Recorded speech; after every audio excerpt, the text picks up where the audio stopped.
And welcome.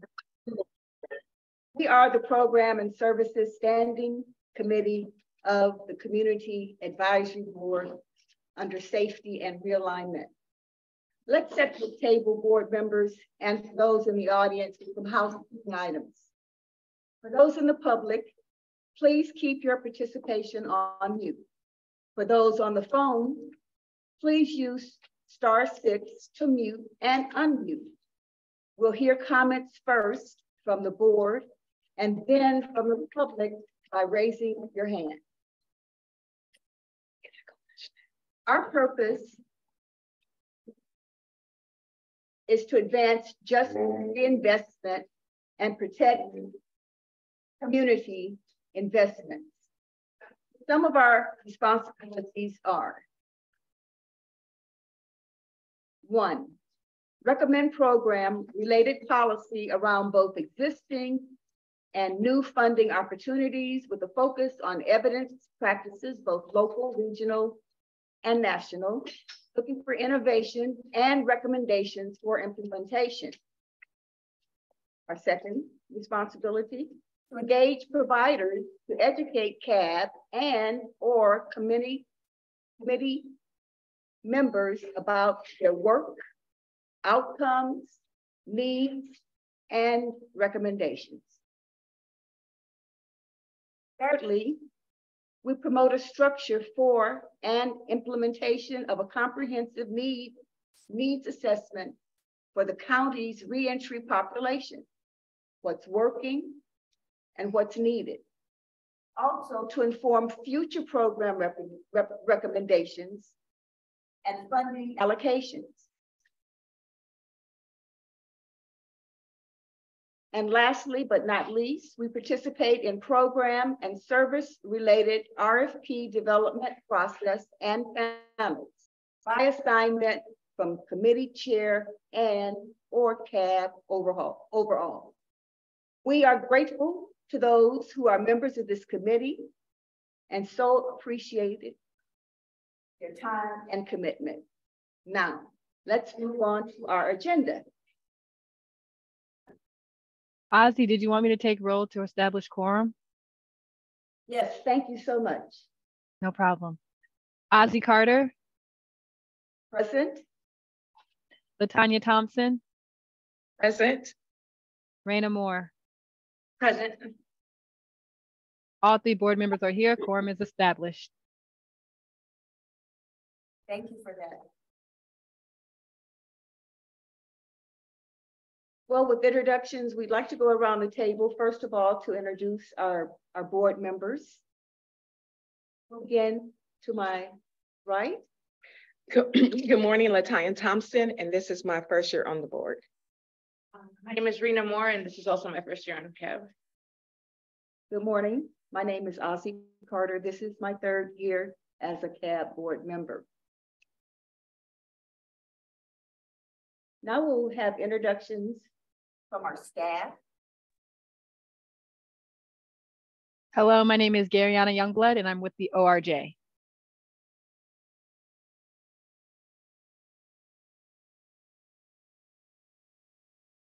And do we have other members in our audience? Janet Evans, Game Plan for Success Program, Contra Costa County Office of Education. Thank you all and welcome. And now we'll move to our announcements.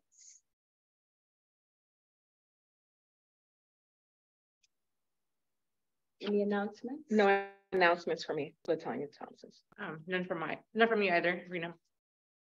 None from the board. Are there any announcements from our gallery? I have an announcement. This is Jana with CCCOE. I'm actually looking to hire a temporary reentry transition specialist to join my team short term, and looking for an office assistant to join my team 30 hours a week, not short term, longer term position. I did send those over to ORJ. They were going to send them out, but I just wanted to let this committee know in case you knew of anybody that might be interested. Both positions will be housed inside the jails. most likely West County, but just wanted to make that announcement this morning. Thank you. Thank you for that, Jana. Any other announcements? Hearing none. We'll move to our second item, and that's public comment on any item under the jurisdiction of the Community Advisory Board and not on this agenda.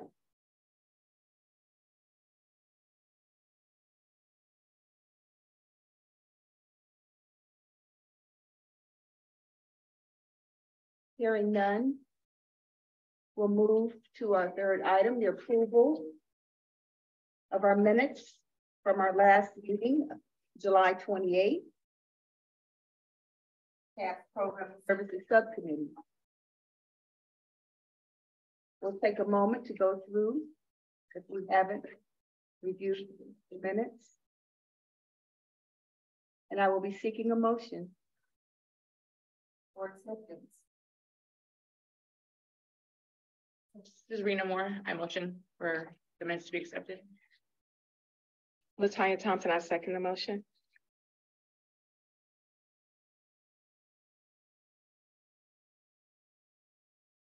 And could we have a vote for approval?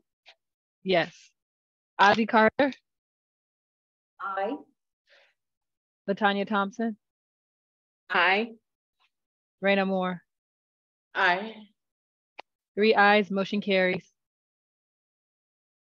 Thank you.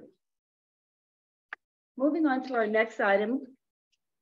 We have a discussion and an update on our community-based provider site visit.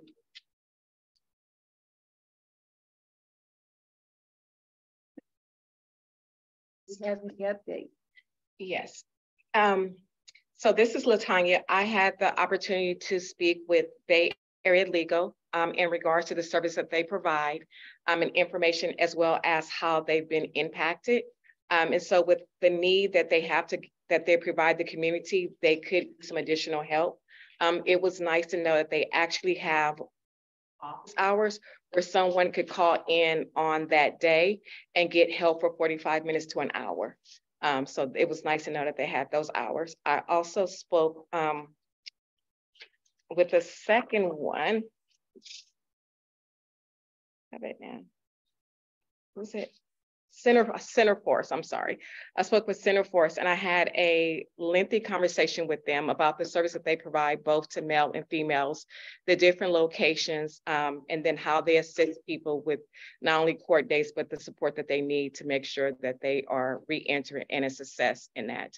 One of the obstacles that they've had since the COVID-19 is that they're not able to meet with the people in person and having that interaction with them. Other than that, they had no other obstacles.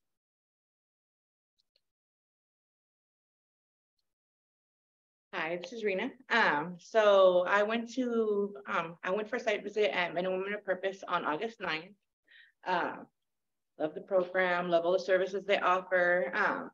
It seemed like they offered like a complete wraparound type service for people, catered to people who are incarcerated.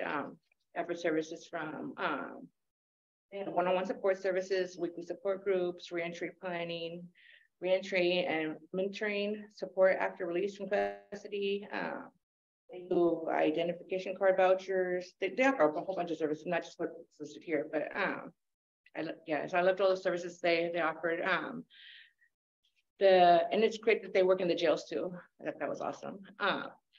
One of the challenges they had since COVID-19 has been with housing and substance abuse use. I guess they need more resources for that, or more funding to help with services for that, and just continued engagement. And then on August 16th, I visited the Lau Family Center. That was also another great organization. The challenges that have since COVID-19 restrictions have ended have been transportation and childcare. I love the way that their program is structured as well. Like they offer WIOPA services, they offer housing services. They said that they're able to get people housed usually within a month. Awesome. Like especially with the need for housing right now. for people in reentry. It's another great organization. I believe they're both going to be coming for a presentation in the future. So we'll get to learn a little bit more about them. Fantastic. And one other thing I'd like to add, this is LaTanya. Centerforce, they already have like a relationship partnership where they're already referring them to like Bay Area Legal and utilizing each other's services. So I like the fact that it overlapped. Everyone knew what the other person did and that they have a relationship to make sure that they provide the best service to the community. I wanted to add to the same with the Law Family Center. I believe they all prefer to each other. Yeah. Fantastic. Okay. Well, I had the opportunity this week to visit the Reentry for Success in Richmond. Actually, I was there, and it was, for me, it was a moment of reflection, and I have to be very, very candid about it. Actually being there in Richmond and being there in the center and actually encountering individuals who were going through the processes of getting themselves situated, but also in the process of just gathering themselves a space, a safe space. When I entered, there were individuals there, and it was just like really a moment of gratitude to see that services were being provided to the population that is so near and dear to me. And I really appreciated how well the programming is, and some of the things that, the questions quite naturally I asked, what were their challenges during COVID and coming back after COVID, and they never ceased to exist. So I like the thought process also of having individuals who could actually participate, the counselors and the coaches there, oftentimes having to go around their processes, the normal processes, to just really hone in on an individual's personal needs. Okay. And I understand that process because a lot of times from incarceration, individuals aren't really relaxed or trustworthy of individuals because, you know, we have those in life.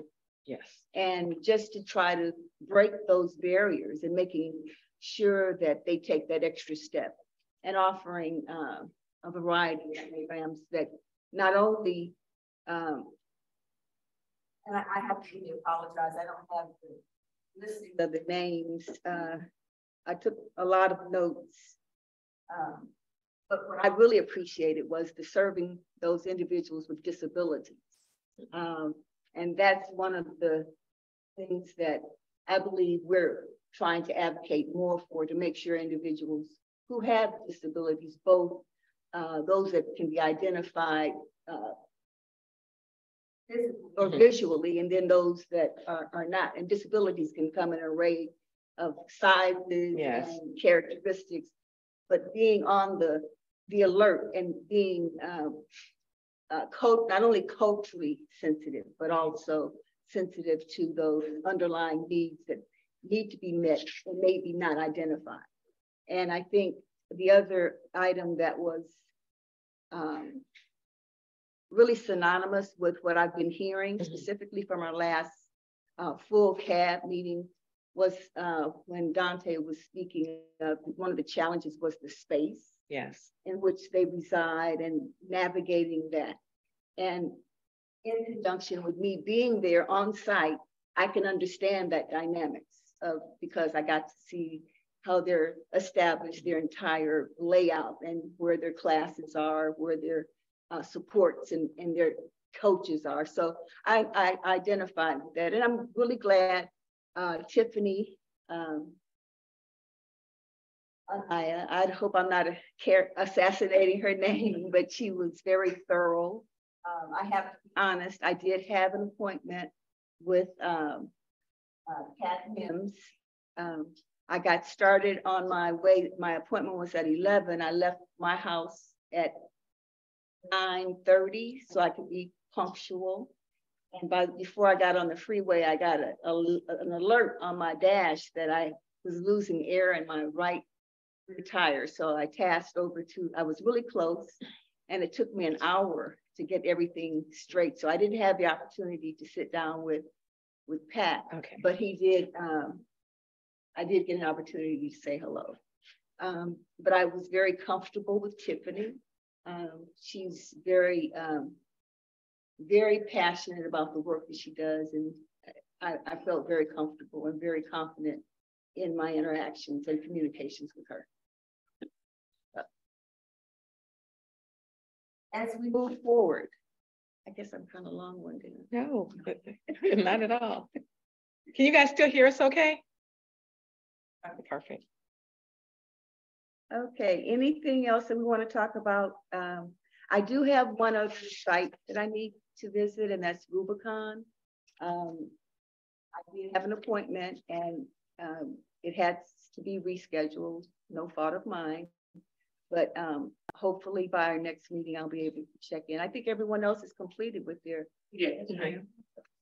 Very good. I think that's just another innovative task that we as a committee have successfully created and fulfilled that mission, and able to report back with satisfaction that we can actually see where funding is going and services that are being provided. So we're not just looking at paper and reading, but we're actually there. And of course, both work in the environment and the community, but because I haven't for a while, it was very it was an experience, and I'm really glad. Who was the one that decided we were going to do that? Go to whoever it was within this community. I think we just decided we wanted to have a better idea of what they was, and we wanted to see if it was accessible, and then what obstacles they may have had during the pandemic. But for me, it really helped to have the conversation, one, to be able to establish a relationship, to have a direct connection, and then to have a full understanding of what they do, because it really goes outside of the scope that I thought they did.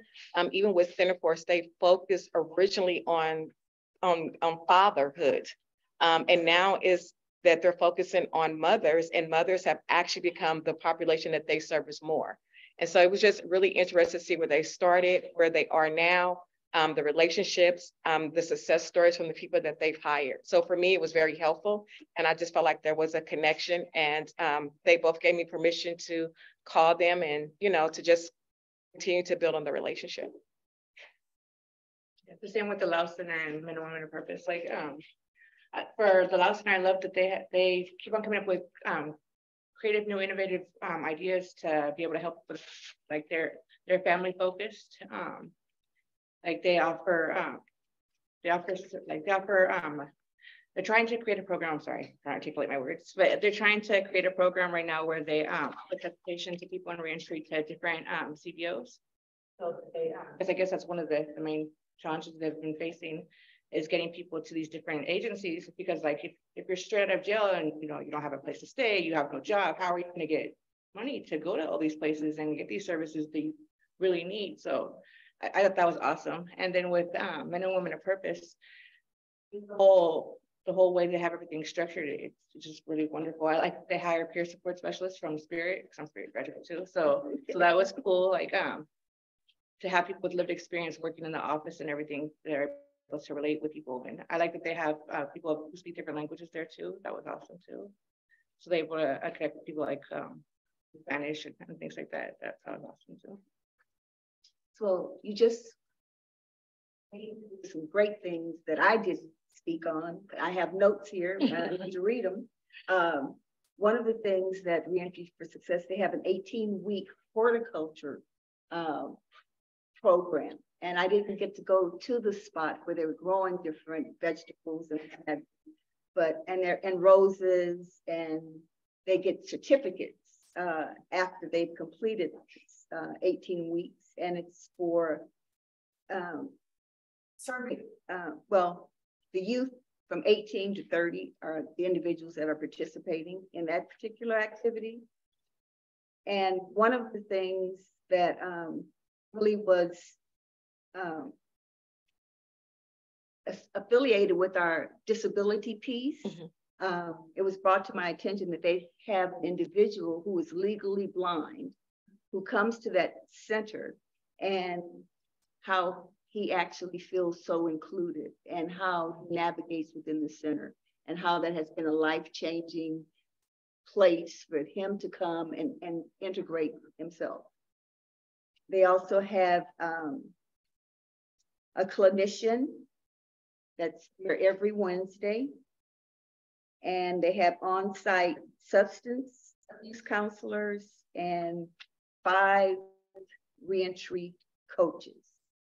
So they have a full staff and a very full, I mean, there were like probably 10 different individuals in an open space, and there were like maybe 4 or 5 that were waiting in the reception area. It was, you know, something was going on, and you actually saw clients coming in and interacting. And that just kind of like really put me in a space of reflection and really gratitude in actually seeing this in action. Yes. So is there any other discussion? If not, we can move to our next item, which is to discuss and update our in-custody survey circulation.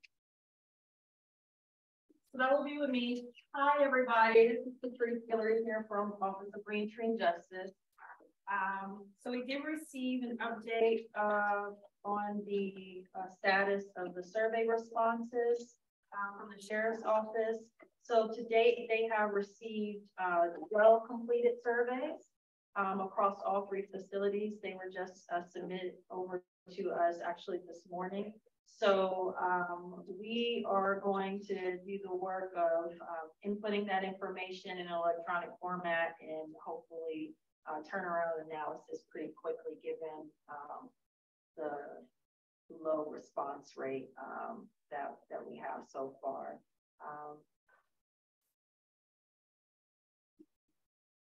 I have not had a chance, like I said, it just came over this morning, so I have not had a chance to look through just to see what some general comments were made through the surveys.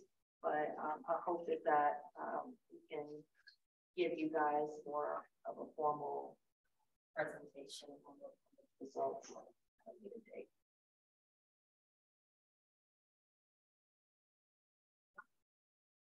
Thank you for that. You're welcome.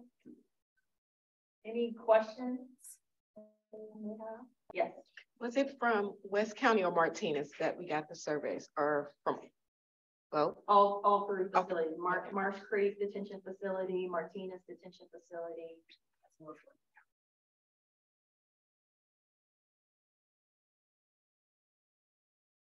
I have a question. How were the surveys distributed? Were they just dropped off with one of the Persons. I don't know what they call them now. So I was told that the process took place such as this: a student worker would go to each of the modules in all 3 facilities and pass out the surveys to them. On the actual physical survey, we do have some instructions on there. So even if the student worker didn't necessarily communicate the intention of the survey or anything of that nature, at least the instructions explicitly state what the survey is about, and that it's to provide feedback to the community advisory board, what that's all about, and that we welcome their feedback.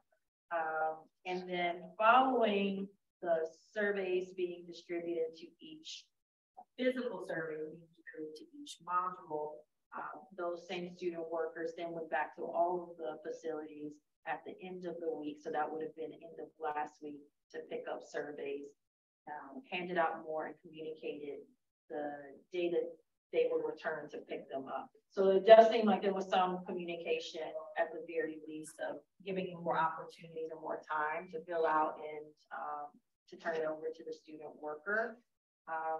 They all made their one final round to pick up surveys, I believe this morning, first thing this morning, to see if there were any more stragglers, and there were none. So those in the 12 surveys that was over were the final number.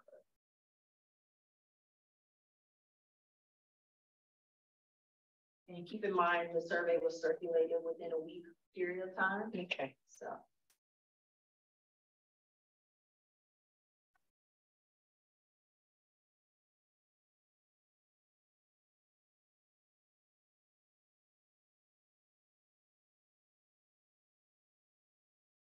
Is there any discussion? I wish we would have had a little bit more responses, but I mean, it's cool. We got something. This is Rena. Sorry. Maybe it would be a good idea to probably get a guesstimation of how many individuals are actually housed or were housed specifically on that date. Is there a way we could get a number, a head count for the how many individuals were there? On the days that they were, so it sounded as if there were a couple of days where the initial day where they shared the surveys, and then another opportunity to share surveys again. But on average, across all 3 facilities at one time, it's usually about a population of 1,300. Yeah. Ozzy, Jill had her hand raised. Yeah, but Patrice just answered that question, so I lowered it. Oh, okay.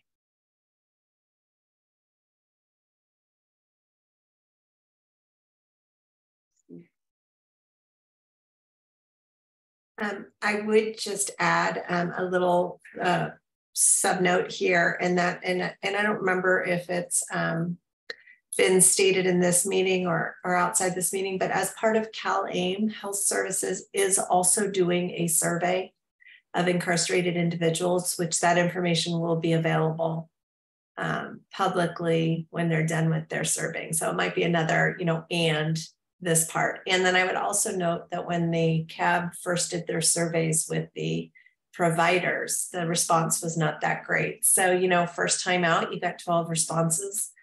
I'd say that's a win. 0 responses would be, a fail. Yeah, thank you for raising that, Jill, because we have partnered with the CalAIM effort on the consumer feedback work that they're doing in custody, and they did agree to take some of the questions from the survey, the narrative questions, and include them in their focus groups. So, and they will be sharing that information with us once that has.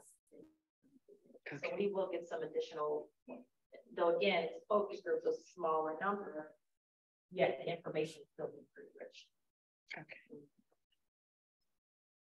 Well, thank you for the input, and thank you, Jill, for the added information. And the thing that I would like to say is that this is definitely a beginning, and I will be leaving. I will be in the gallery, and so we can all started the momentum, and let's keep it going. It's something that's been established, and we want to continue it. Keep continuing to set the bar high so that we can continue to do the work. And with that being said, I just would like to thank all the individuals who have taken part of this survey, the times that was spent generating the actual questions. It just, beyond the subcommittee, we had just input. Jill played a key role in helping us construct. Patrice, I think it was Jana. Just so many individuals, and I just want to really thank everyone.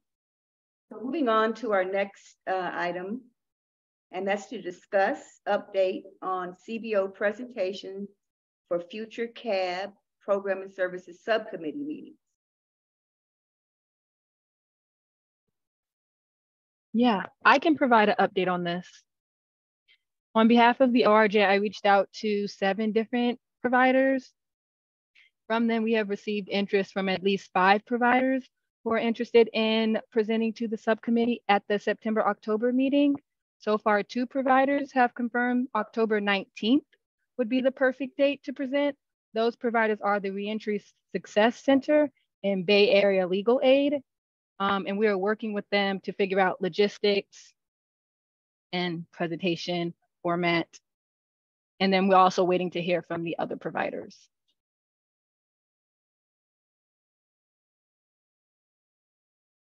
Great, thank you. And that's for the October 19th. subcommittee. Correct. October 19th. October 19th. Thank you.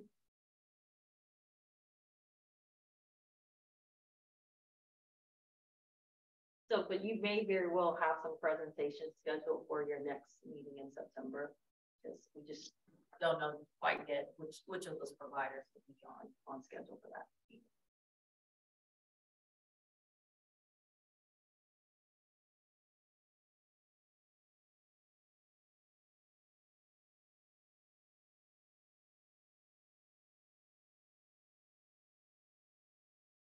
Any other discussion for others, presentations that we would like to see?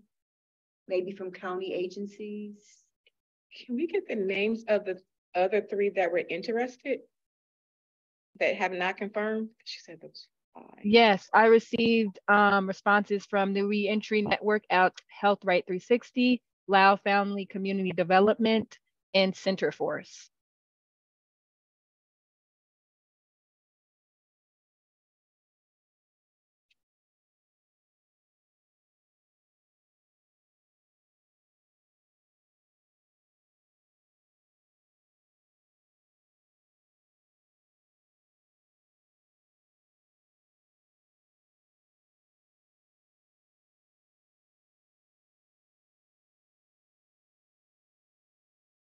The agencies that we would like to have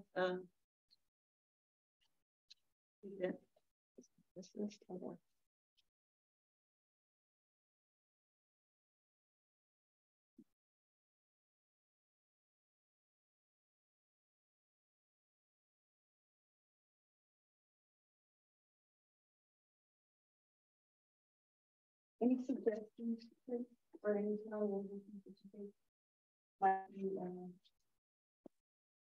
To come to present to the Programs and Services Subcommittee. I think the one group we haven't heard from quite yet, though I don't believe they're necessarily a county agency and or program.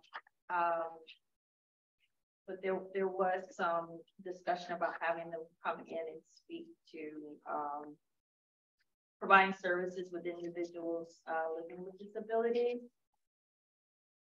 Jill, is that group, it's the DDC? I'm having a really hard time hearing you, Patrice. Sorry, the disabilities, the organization that services individuals with disabilities. I don't believe that they are, was it DDC or DDI? Developmental Disabilities Council, is that what you're talking about? DC, yes. So, yeah. But they're not it's not a county entity, it's more of a. Yeah, so they get their funding through the state because that's a regional center kind of focus thing, but the Developmental Disabilities Council is an advisory body at the county level. And we do have a department in the county that is connected to the state, much like, child support is as well. But we did receive a contact, or I will have to look back at my notes, but we did receive a contact from someone either from the DDC or the equivalent, who may be a good person to invite to present on working in that area here in the county.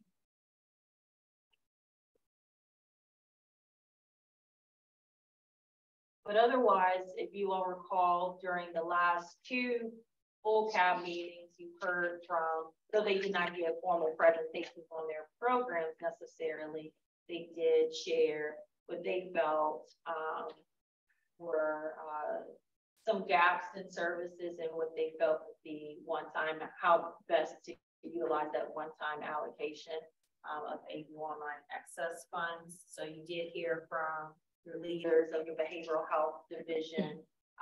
You heard from public defender's office, from workforce development, H3, obviously. So you know, again, not formal presentations necessarily on their specific programs, but you did have those representatives present. So I guess it would depend on what information or what would you like to see from the county agencies in terms of their the content of their presentation.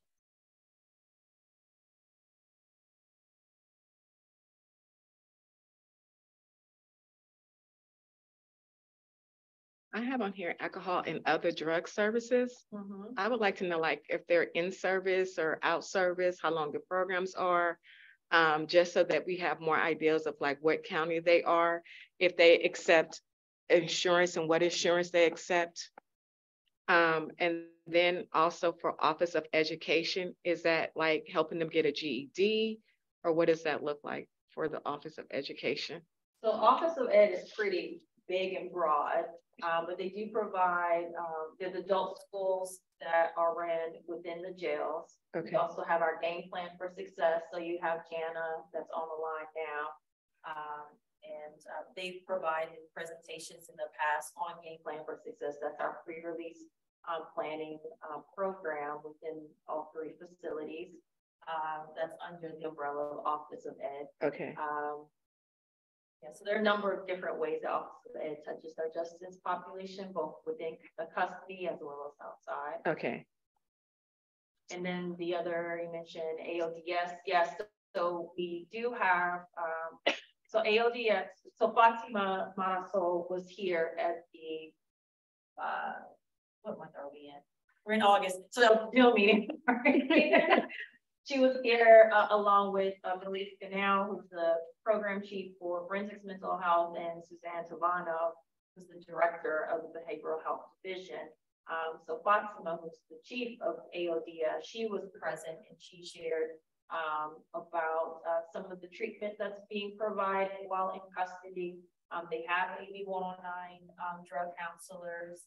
Again, that flow both within custody as well as outside. I believe her staff are the drug counselors that attend, that are stationed at the Reentry Success Center. So when you were mentioning Ozzy, that they have on-site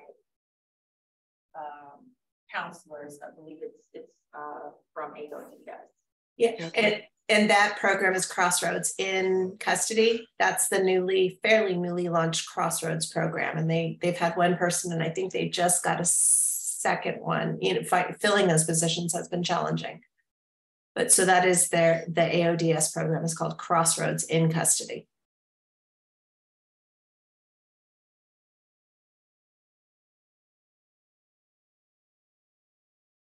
So this is not a county related.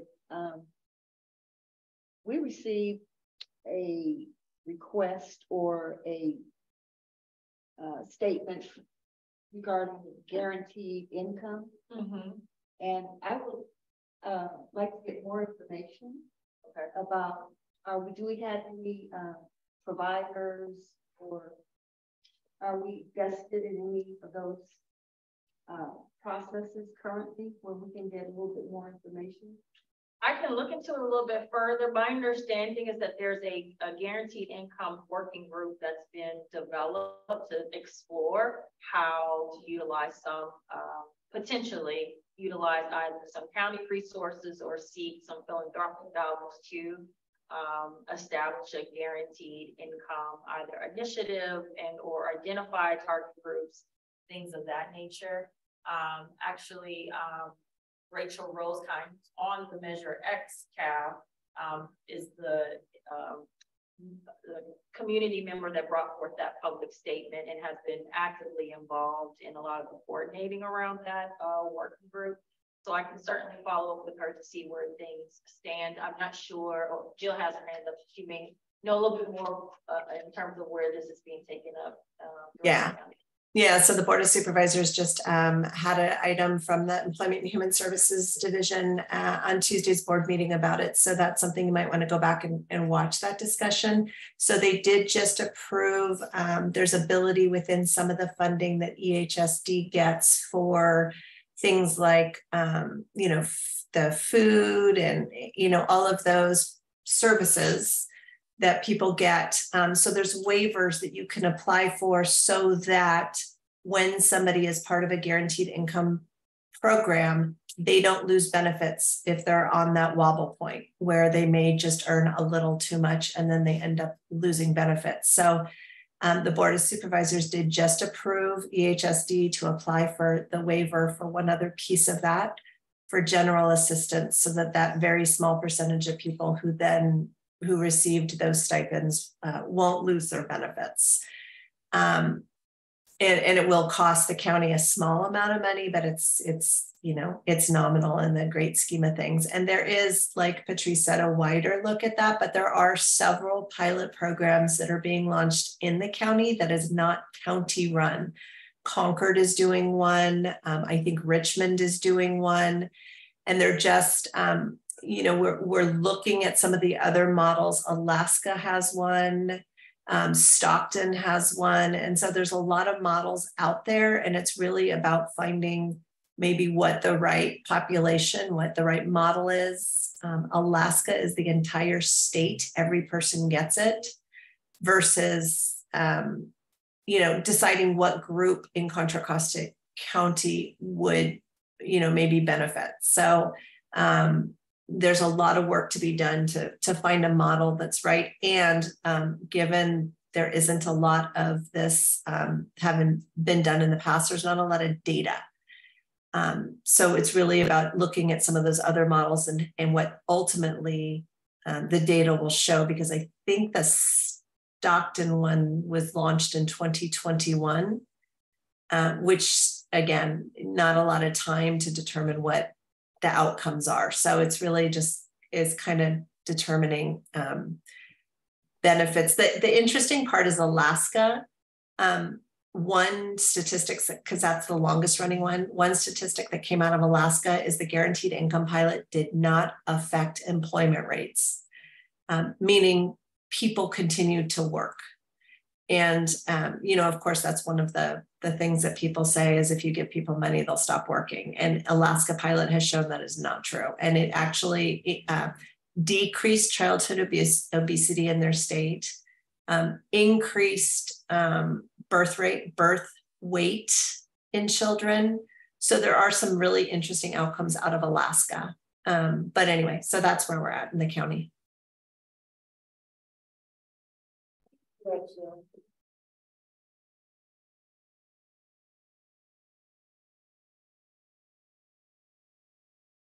Any other discussion on any possible presentations that we would like to see?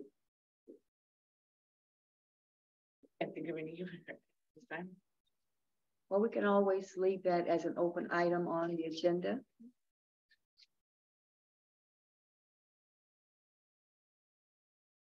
So our next steps.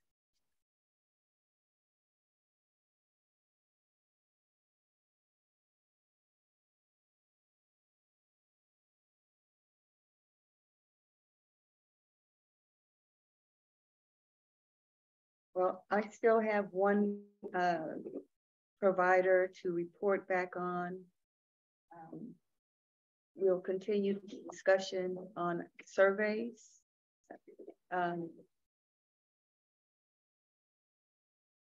Patrice, those 12 surveys, we'll have some feedback by our next meeting. So that can go as a next step.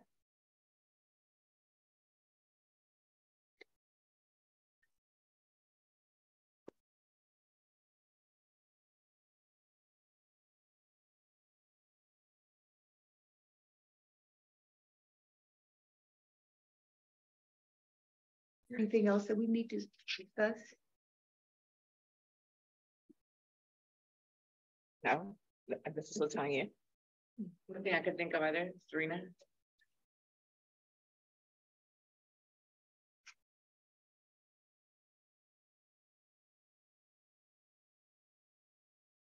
Well, I think maybe we could also add on our next steps to give some report outs on our mini summit that we're gonna do next week. Are we all going to be present? Well, not everybody can be present. No. And quorum, Okay. The jail tour, so you guys can go. Oh, you went on the jail tour? Yeah, it was interesting. Was it interesting? Well, it's interesting just because I'm formerly incarcerated, so it's like different to see the jail from the, from a different perspective and stuff. So what was the most interesting thing about the tour? Well, I've never been housed in Martinez, so just the whole layout and everything on how how everything's situated and everything, and just seeing things from the deputies' point of view. I mean, from their areas and stuff is just interesting. There was no inmate interactions, no No. trustees or any of the population that you No, got an opportunity to see, no. just the administrative side? Basically, well, we did a tour of the actual jails, but there was no inmates around or anything like that. So we got to view the layout of the building and the beds and stuff. Okay, It's cool. fantastic.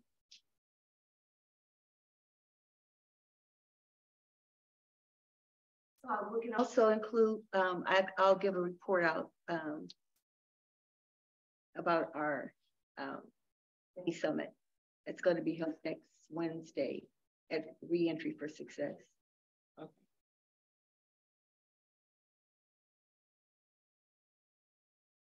With any other items for discussion? For next steps?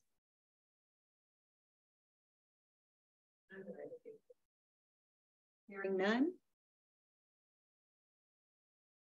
We can adjourn the meeting at 11:49.